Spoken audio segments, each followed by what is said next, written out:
Yo, peoples, qushu92 here, and welcome back to more Bleach 1,000-Year Blood War. Let's see what happens in episode 29. So let's get it! I'm just kidding. Let's go! Yo, okay, we're just starting it off. Jushiro, I will take the Soul King's place. Is that even possible? Wait, did I miss something? I'll explain later. Did I miss something? Yo, we're just starting right off. And Captain Ukitake's got this black shadow on his back. Mimi Hagi, open the power of your eye that you place inside of my organs. Forsake my organs and open your eye. Whoa. Rukon District, East 76 District, Sakahone. Yo, are these Jushido's parents? They're constantly praying, kill the illness eating away our child and devour his organs. Grant, he's 3! Yo.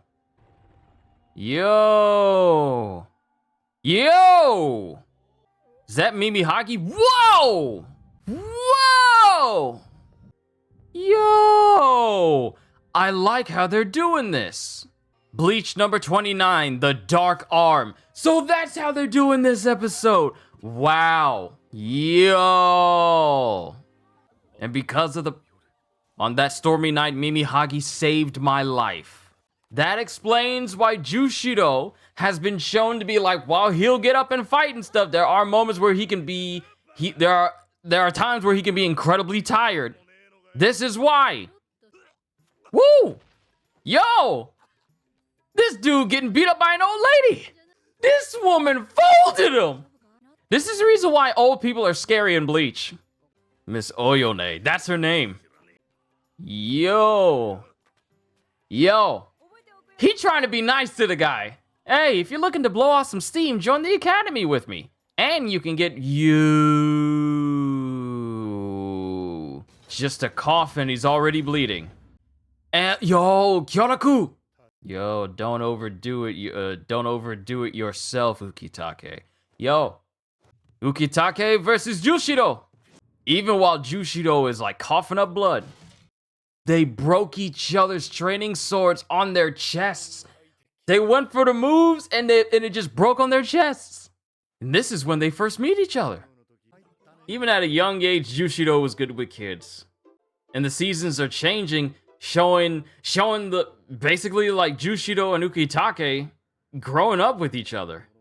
Yo, he's showing the statue of Mimi Hagi. Mimi Hagi, the local deity of East 76 Rukon District, Sakahone. And Shunsui already knows of it. There are rumors among the upper noble clans. They say that long ago a divine power of the Soul King got detached and fell from the heavens. You know, I love these conversations that we get between characters like this, like deep dives into their history and even to their ideology and their thought processes. Ooh, I won't let you die that easily, Jushiro. And we're back here in the present. Woo! Jushiro talking to him. Y'all telling me that I should have a lieutenant, but that decision's up to me. That's the rule you guys put in place. Out of all the captains in the Gote 13, Jushiro was by far the absolute most honorable that I would have no problem chilling with at any time. Maybe Kyoraku, but Jushiro was pretty much at the top of that list. Talking about Kaya and Shiba. Yo, cutting to all these different moments in time, including when we lost Old Man Yama. Yo, Unohana speaking to Ukitake. Yo, back to the present. That whole conversation between Unohana and Ukitake, the moment before she was going to help Kenpachi. Yo, look at this. The power of Mimi Hagi was attached to my lungs. The ritual that expands that power to all the organs of my body is called Kamikake. Every organ in my body now belongs to Mimi Hagi. By giving all of my organs to Mimi Hagi, I become the embodiment of Mimi Hagi. I am now the Soul King's right arm itself. Yo, Ukitake anticipated this moment would happen. From the moment I knew why I survived, I've thought about this day. Nothing would please me more than to sacrifice this life I once lost for the court guards. Yo, look at the history of Ukitake from all the way back then. There are two types of battles. You understand, don't you, Kuchiki? Yo! And we still got Kyoraku in darkness. Jushido, there are two types of battles. A battle to protect life, or a battle to defend honor. Then my battle is to... Yo, Kyoraku's talking to Aizen! And now we're back with Ichigo versus Yua. Look at this animation, bobbing and weaving. All of the worlds will cease to exist, all because of Ichigo. Ganju and Chad rolling in along with Yoruichi. Brazo izquierdo del diablo. Woo! And they all go for Yua. Yo, not even Orahime's power can work. And he just blasts them. This is a boss character that deserves to be in a Muso. I'll keep saying it until it happens. The Soul King can no longer be resurrected. Yo, Ukitake! And that burst from Mimihagi has broken through the shielding. The quaking has stopped. Mimihagi is holding the Soul King together. Yo, and Yuha doesn't know what Mimihagi is. Why didn't my eyes foresee this future? The dude could not anticipate Mimihagi. But since Mimihagi's holding the Soul King together, this has also kept the worlds from destabilizing and, collapsing upon itself. Soyphone's asking the good questions, though. How long do we have? Because Mimihagi holding the Soul King together is pretty much predicated on how long Ukitake is still alive. Yo, we're back in the dark with Kyoraku, because he's here with Aizen. Yo, look at all these keys that can be used to undo the seals of Aizen. He's undoing the mouth seal. And Aizen's been sealed in there for 2 years. Yo, impossible, I only removed the seal on his mouth. And Aizen has completely freed himself. What's wrong? You still have 2 more keys you can use, don't you? Left eye and the ankles. How does it feel to have your left eye and both ankles freed? Yo, Kyoraku has a key embedded in his body. Wow. As you say, embedding the key to this Muken prison in my heart was a condition for me to come here and remove 3 of your restraints. I see. So if you're killed, the gates to Muken will be sealed for all eternity. They figured I would go as far as killing you to get my hands on that key to Muken. So now Aizen has no choice but to let Kyoraku live, otherwise he'll be sealed in there for all time, and he'll never be able to get out. Now then, let's get down to business. Yo! Bro tried to run up on Aizen. Aizen's spiritual pressure is still so potent that not even blood can touch him. It just disintegrates on just from his mere presence. I'm not asking you to fight for the sake of the Soul Society. However, I do believe we share similar interests. Wow. Woo! And that's the end of the chapter. Episode. I draw my bow, fingers on the star. Against the moon I thought I left behind. Bleach number 30, The Betrayer. Wow. This was an amazing episode for Jushiro. Okay. So now we find out a ton about Jushiro in this episode.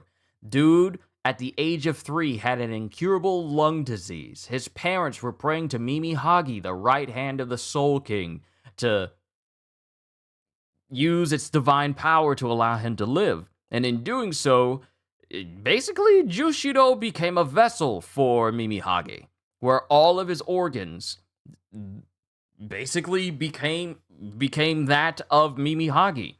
And so, for this very moment, where the Soul King's life has been threatened, Mimihagi pretty much erupts out of Jushido's body in the process of not only Jushiro giving up every single one of his organs, so pretty much his entire life, for the sake of allowing Mimihagi to shoot up towards the Soul King and hold on to it and pretty much stop the destabilization of all three worlds, the world of the living, Hueco Mundo, and the Soul Society. And this is something that not even Yuha could even look into. Matter of fact, let me pull up this chapter real quick.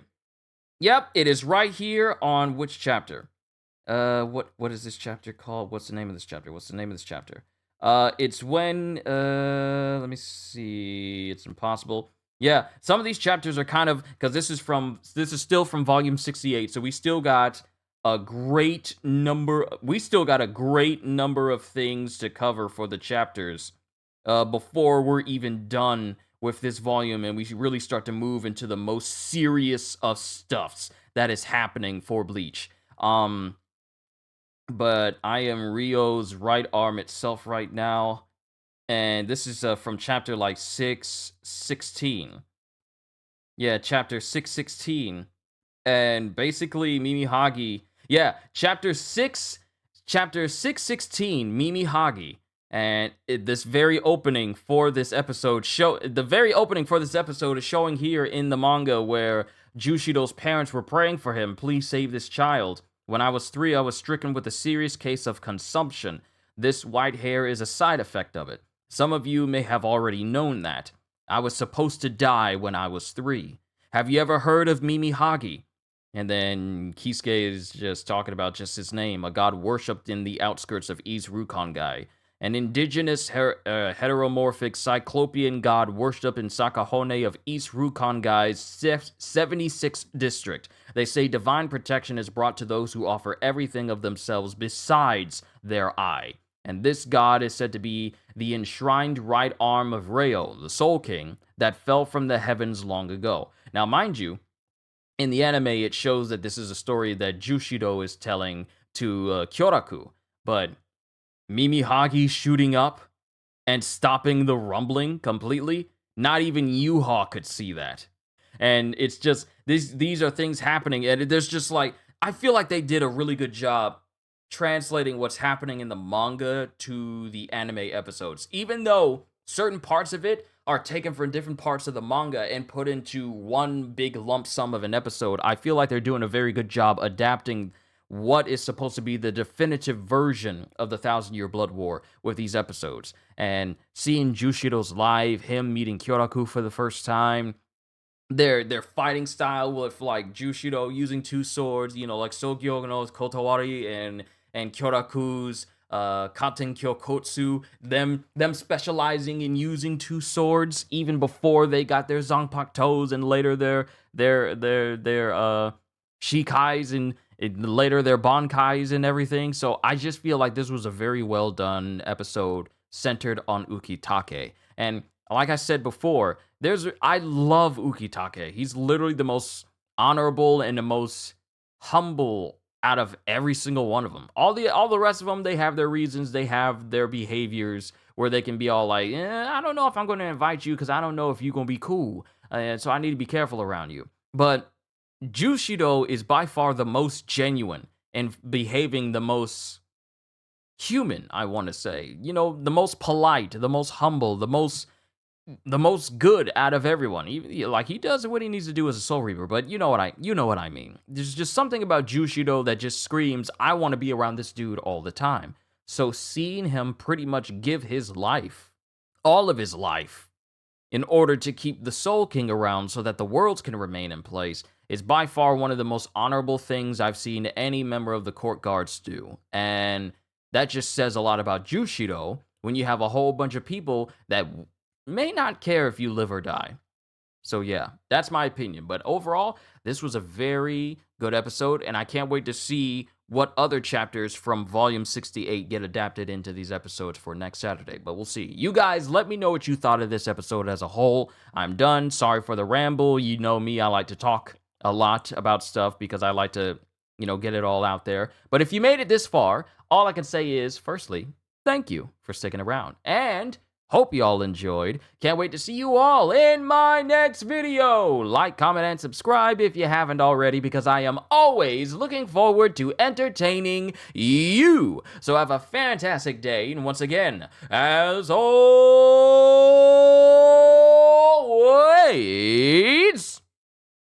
later, peoples.